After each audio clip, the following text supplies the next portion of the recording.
in a realm where one's strength was determined by the divine blessings they received. A young boy named Heiss had once dreamed of becoming a great adventurer. He had made a promise with his childhood friend, Saha, that the two of them would one day become the strongest team and help others together. At the blessing ceremony, it was said that Saha received the blessing of the Swordmaster. Heiss had congratulated her, expressing confidence that he too would receive an amazing blessing so they could go on adventures side by side. Saha had replied warmly, saying that they were now one step closer to their dream. However, when Heiss received his blessing, confusion spread among the onlookers. Even Guildmaster Geist had admitted that he didn't recognize it. Heiss had been given the title Weapon Master, a term no one else had ever heard of. When he had asked Geist what it meant, Geist had no answers to offer. Thus, Heiss's blessing remained unknown. 2 years had passed, and Heiss still didn't understand the nature of his blessing. Despite this, he and Saha remained in the same adventuring team, Sacred Leader. But with no visible powers, Heiss had been relegated to carrying the team's luggage. It was reported that at one point, Reynold had asked Saha if she had made up her mind about something, and she had replied that she had. During a mission, Saha had explained the plan and told Heiss to wait behind while the others went to fight a queen cobra. Heiss had watched in amazement as Saha and the others easily defeated the monster using their blessings. One of the team members had nearly been struck during the fight, prompting Saha to save him and scold Heiss, telling him not to get in her way. After the battle, Heiss had been left to clean up and pick up supplies.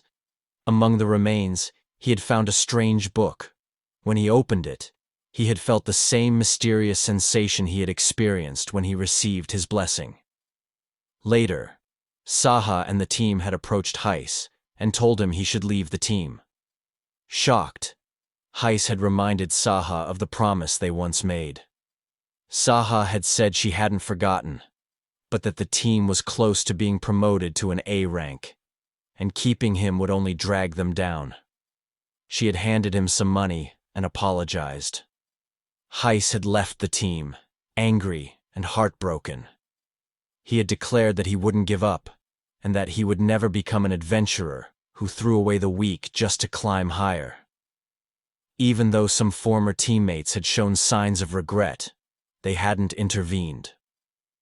Over the following 2 months, Heiss had taken on missions by himself, eventually defeating 20 goblins in a single day. Despite his accomplishments, people continued to speak poorly of him.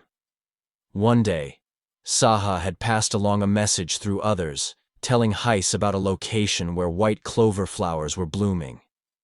Knowing these flowers were rare and valuable, Heiss had gone there, touched by the gesture. At the field, Heiss had admired the beauty of the land and even felt grateful.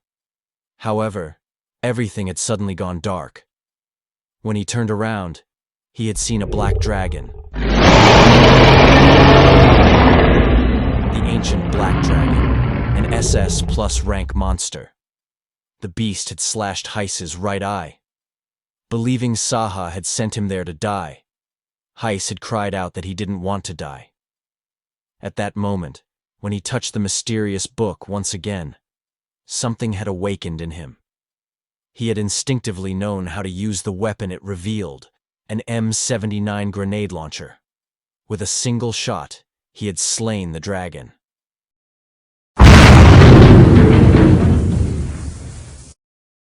Heiss had finally understood his blessing. It wasn't a traditional power, it was a mastery of legendary and unknown weapons from another world. But even in triumph, his heart had burned with anger and betrayal.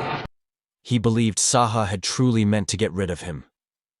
Back at the guild, Saha and her team had gone to meet Guild Master Geist. When Geist had heard about the location Saha had sent Heiss to, he had been shocked. He had explained that the area was known as the lair of an SS plus rank monster. Suddenly, someone had rushed in to report an emergency. A new S-rank adventurer had appeared. The adventurers and guild members had gathered to witness Heiss arriving, holding the severed head of the Black Dragon. The crowd had been stunned. Heiss had looked directly at Saha and asked if she had truly hated him so much that she had wanted him dead. Saha had appeared confused, but Heiss hadn't waited for an explanation. He had told her that he would never forgive her, that he would no longer trust people like her, and that he had become strong on his own. Soon after his dramatic declaration, Heiss had collapsed from exhaustion. 2 years had passed. Heiss returned to an inn where he was staying for another month, breakfast included. By now, he had already risen to the rank of S-rank adventurer. The innkeeper, surprised to see someone of his level staying in such a modest place, asked, "You're an S-rank now, aren't you? Why would someone like you still stay here?" Heiss replied simply, "Because no one expects an S-rank to be here." Later, the old innkeeper was seen reading a newspaper that featured Sasha. She, too, had become an S-rank. Her clan was now overwhelmed with applications. At the Adventurers Guild, Geist invited Heiss in, congratulating him for having single-handedly defeated a mithril ogre, an S-rank monster. Heiss responded with quiet humility, "You taught me well." Geist went on to explain the ranking system, from F to SSS rank, and presented Heiss with an invitation to the upcoming S-rank adventurer ceremony. Geist shared that the ceremony was hosted by the royal family, and that the very first S-rank in history had been the founding king of the nation. He then asked Heiss, "Haven't you ever considered forgiving Sasha?" Heiss shook his head. I can't. I can never forgive her." Geist tried to explain the reason behind Sasha's actions and why she had pushed Heiss out. But Heiss, visibly angry, interrupted him. Even if there was a reason, she shouldn't have said what she did. Geist tried to reason with him. "There's no way she really meant it, but I know. That doesn't change the fact that she kicked you out." Heiss responded with a calm but firm tone. "I'm not even against the idea of throwing away the weak. I get it, that's how you become the strongest team. But I'll walk my own path. I don't need them." With that, Heiss left. Months later, at the royal palace, both Heiss and Sasha had been summoned and were kneeling before the king of Highbelk. The king issued them formal requests on behalf of the kingdom. The first prince briefed Sasha on her mission, to defeat crystal golems that had suddenly appeared in the crystal mines. He would accompany her. Sasha, humbly, accepted. When it was Heiss's turn, he was tasked with gathering eternal moongrass, a rare herb used to make spirit elixirs. The first princess offered to accompany him, but Heiss declined, surprising everyone. The princess asked, "Why not?" Heiss explained, "That area is full of monsters. If I have to protect you, I won't be able to focus on the mission." The princess, somewhat insulted, countered, "Didn't your team also get in your way?" Heiss responded sharply, "I work alone." Sasha looked visibly upset upon hearing that. Heiss then turned to the king, "Please allow me to go alone." The king, impressed, agreed. He spoke of Heiss's achievements, all completed solo, and expressed his admiration. The princess protested. It was to be her first adventure, but the king firmly refused her involvement. At the dinner party that evening, the king remarked to Geist how he liked Heiss's straightforward way of speaking. Geist was stunned by the compliment. Later that night, Geist approached Heiss. "No one's going to be watching your back out there. What's your plan?" Heiss replied, "To keep getting stronger, and I still haven't deciphered much of that ancient book yet." He then excused himself, saying he was heading home. As Heiss was leaving the palace, Sasha stopped him, requesting to speak with him, just the two of them. But Heiss coldly replied that he had nothing to say. Sasha said she wanted to apologize. Heiss laughed bitterly. "Now you want to apologize? You had 2 whole years. You didn't even try on the day I nearly died." He continued, "You all left for a mission, knowing what happened. Don't pretend this apology means anything now. You never planned to apologize in the first place. Sasha explained, I just wanted to protect you. And our dream. But Heiss interrupted. What's the point in calling it our dream? If only you were living in it. It was always just your dream. Don't use me as an excuse. Sasha began to cry. But Heiss, unmoved, said, My dream is to become the strongest with my own strength. I'll never throw away the weak like you did. Whatever reason you had. When you kicked me out, you also kicked away the dream we shared. Sasha stood frozen as Heiss walked away. We can never go back to how things were. In the mystical forest nation of Igdora, there grows a rare herb known as eternal moongrass. Its defining trait? It glows with an ethereal light.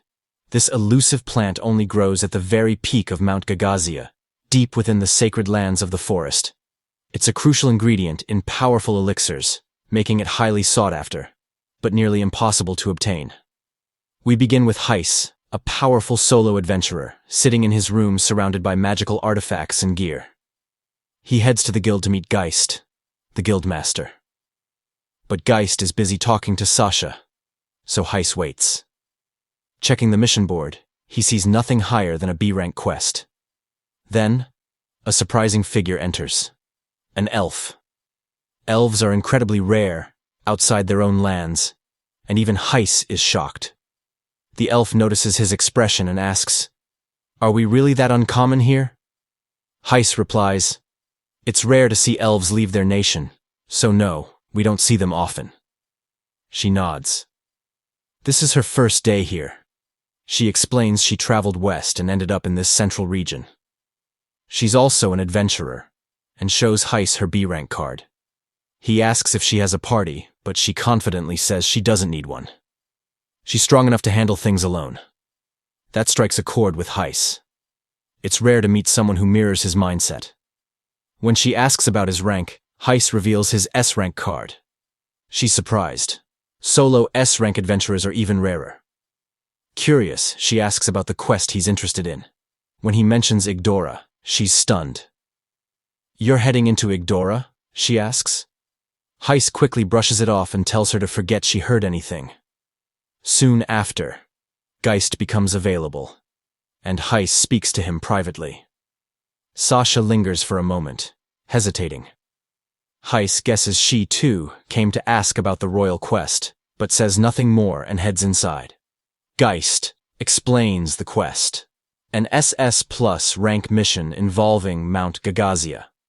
He gives Heiss crucial information about the task, including insight into the powerful clans of the world. Geist hands him a letter and tells him to deliver it to the leader of the Yggdrasil clan. It will help him on his mission. Heiss then asks if Geist knows the masters of the 4 great clans. Geist responds, After 40 years as an adventurer, you meet them, one way or another. With that, Heiss sets off. Outside the royal capital, Heiss senses danger. He fires a bullet at the source, but no one is there. He warns, the next one won't miss. And then, someone steps out. It's the elf from the guild. Heiss, surprised, asks why she's following him. She says she has a favor to ask. He coldly replies, bothers someone else. But she insists. It has to be you. She explains that she's trying to save her sister, who's gravely ill. The eternal moongrass is the last ingredient she needs. She has everything else, but only Heiss can reach the mountain. Heiss asks, How do you know so much about my mission? She admits she overheard his conversation with Geist, thanks to her blessing, the ability to communicate with spirits. She pleads with him to let her accompany him until they reach the sacred mountain. If I die, just leave my body, she says. And if I find the moongrass, I'll give you all my money. Heiss agrees, with one condition. They're not teammates. If she gets in trouble, she's on her own. As they travel, they fend off multiple goblins. The elf is curious about Heiss's weapon. "Is that your blessing?" she asks. Heiss confirms. His blessing is weapon mastery. He can summon weapons from other worlds. So far, he's unlocked 4. She tells him more about her blessing, revealing how she overheard the guildmaster through her spirit magic. That night, they set up camp. She's amazed by how many supplies Heiss has stored in his ring. He gives her food, and she's surprised by how delicious it is. Heiss reveals that he used to do all the cooking and chores himself.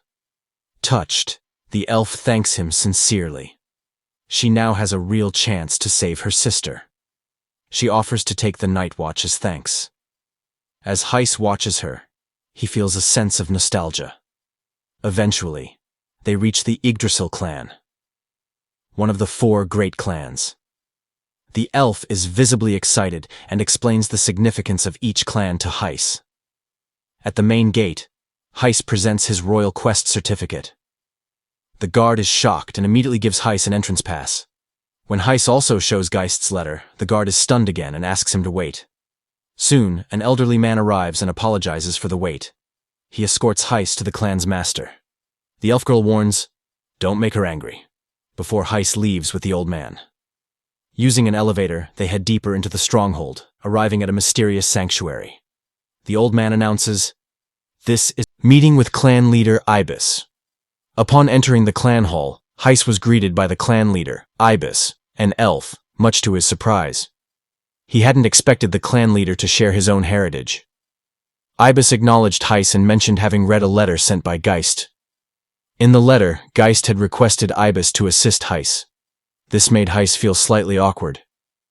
Noticing his reaction, Ibis remarked with a knowing smile, "Sounds like he hit the nail on the head, you cheeky little brat." Ibis seemed to feel a sense of nostalgia around Heiss. She commented on the faint scent of gunpowder lingering around him. Heiss was stunned to realize that she could recognize it. Ibis explained that she once had a teammate who used firearms. When Heiss asked if she knew anything about the mysterious book he carried, Ibis was visibly shocked upon seeing it. She remarked, "To think this thing is still around," and explained that the book once belonged to someone named Nobunaga, an individual from another world. Although she opened the book, she couldn't read its contents. When Heiss asked if she had any idea what was written inside, Ibis admitted she had no clue. Nobunaga had never revealed its contents to her either. Heiss then mentioned that he could understand a few words. However, upon opening the book again, he was shocked to discover he could now read even more of it.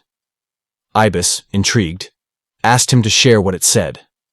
Heiss hesitated, saying, "Please, take no offense, but..."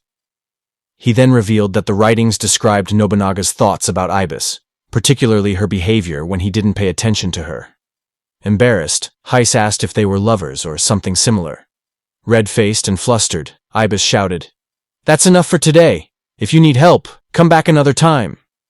Heiss quickly exited the room, both embarrassed and puzzled by the fact that he could now read more of the book than before.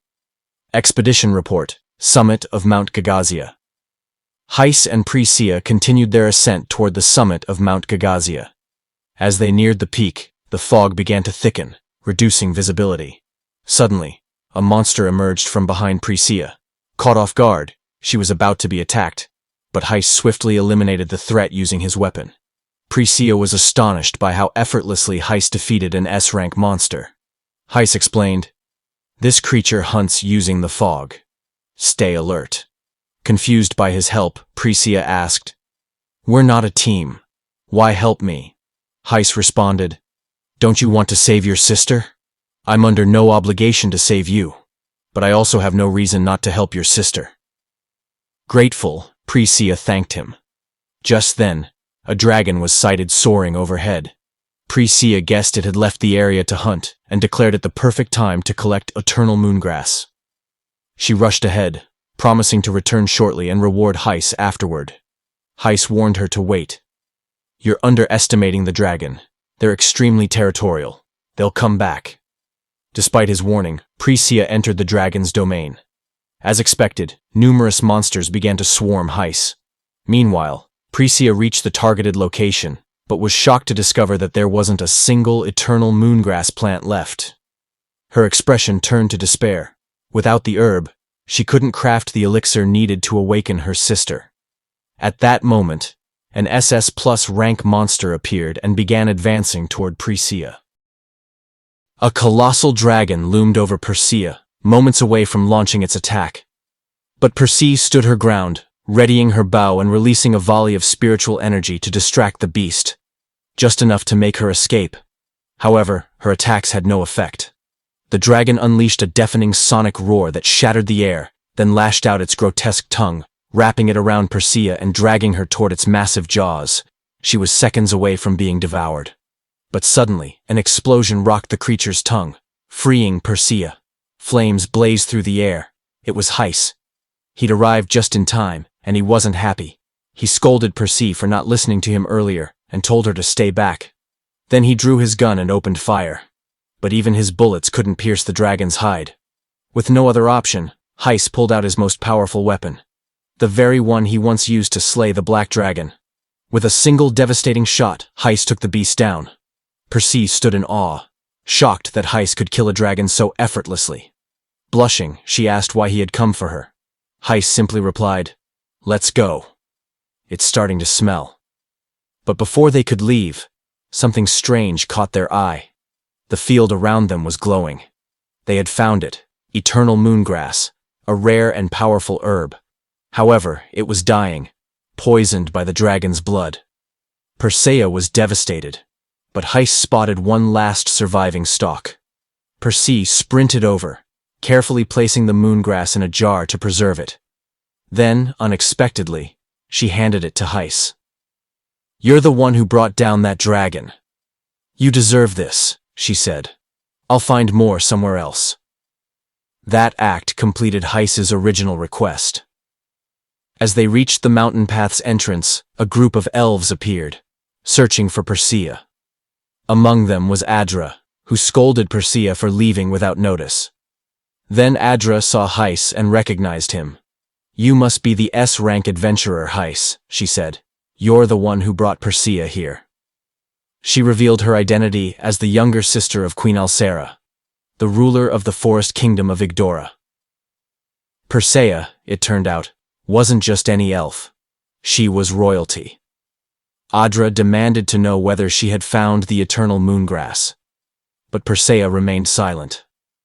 Adra pressed again, prompting Priia to shout, "So you wanted me to let my sister die instead?" Adra quickly apologized. "It's not what I meant. It's just, Alcera's fate may already be sealed." She then asked Priia to return home, reminding her they had to discuss the terms of her marriage. Priia hesitated, and in that moment, Heis quietly walked away. Priia was stunned. Later, we see her beside her sister's bedside, crying, convinced she'd failed. But Alcera smiled gently. "It's all right. This is my destiny," she said, asking Priia to tell her about her travels across the western and central lands. As they spoke, Priia handed her sister the souvenirs she'd collected on her journey. Then, to her shock, she noticed something. The eternal moongrass. The very same one she had given to Heis. Priia burst into tears. Somehow, Heis had returned it to her. A few days later, we catch up with Heis and his companion, Geist. Geist couldn't believe it. Heis had failed a royal request and turned down a princess. "What are you going to do now?" Geist asked. Heis shrugged. "Same old stuff. Except requests, clear dungeons." Geist had one more job for him. A new dungeon had been discovered, and it needed to be investigated. Just as Heis was about to leave, someone called out his name. It was Priia. She smiled warmly and said, "I managed to make the cure. My sister has recovered and resumed her royal duties. I owe you. Big time." As a reward for saving the queen, Priia had been granted freedom to travel however she wished. Now, she wanted to repay Heis for everything. "I'm not asking to be teammates or anything," she said, "but I'd gladly be your buddy if you'd let me." But Heis turned and walked away without a word. Priia simply smiled and called out, "Then at least have a meal with me sometime." A few days later, the story shifts again. we see Sasha and her not-so-elite party, loser team, gearing up for their next royal quest. Sasha and her team finally reached the crystal mines. Before entering, Sasha explained their plan once again. To break through the crystal golem's tough body, they needed to significantly boost the power of their attack. The plan began with Cress using his double ability to create a duplicate of Sasha. Then Maiwane would enhance Robin's arrows with explosive magic. Once the arrows struck the golem, Sasha would follow up with a direct assault. She made it clear that she'd be relying on everyone for cover. Once the preparations were complete, the team ventured into the mine. Inside, they saw countless glowing crystals and high-quality ore embedded in the walls. After some time exploring, they encountered the crystal golems. There were 7 in total, 5 patrolling the area, and 2 standing guard deeper inside, near the crystal processing zone. One of Sasha's teammates observed something strange. The golem's movements were far too coordinated. Normally, golems, mutated from ore or stone, were supposed to be simple and mindless. This level of behavior hinted at something more intelligent controlling them. When the teammate asked Sasha what they should do, she replied that they would stick to the plan. As planned, Cress cast his double spell, and Maiwane added explosive magic to Robin's arrows. With the initial attack launched, Sasha struck swiftly and destroyed the golems with ease.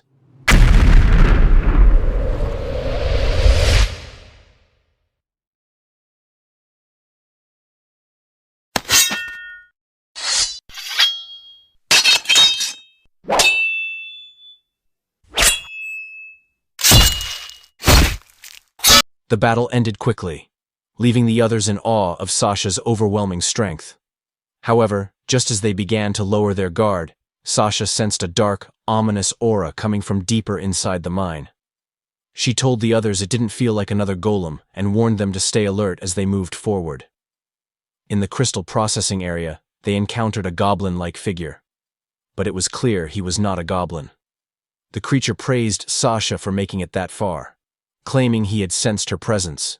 When Sasha demanded to know who he was, he introduced himself as Crane, a demon. One of Sasha's teammates shouted in alarm, recognizing him as a demon. Crane confirmed it, and explained that his kind had once fought a great war against humanity long ago. That war had ended when a powerful man split the continent in 2, one half for humans and the other for demons. According to Crane, no one was supposed to be able to cross between realms. When Sasha asked how he had managed to cross over, Crane praised her intelligence, saying she already understood what demons were capable of. Mr. Glasses, one of her teammates, urgently told Sasha they needed to retreat. He reminded the team that during the Great War, demons had only numbered a few thousand while humans were in the tens of thousands. Yet they had still posed a massive threat due to their individual strength.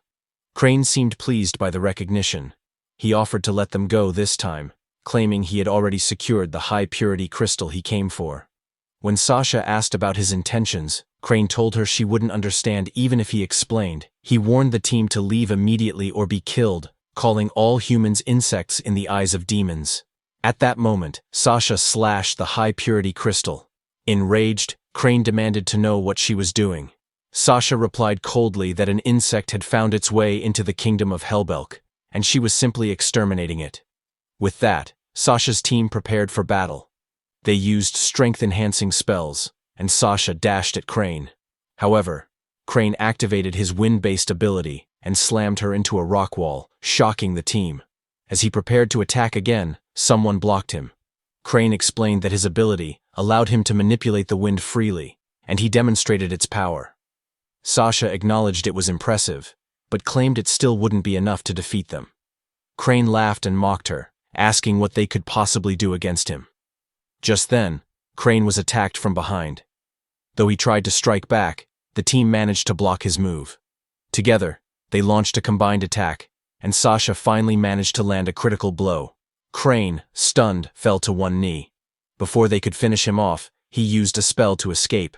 As he vanished into the air, he left behind a chilling threat, promising to kill all their loved ones, destroy their country, and come back to kill them himself.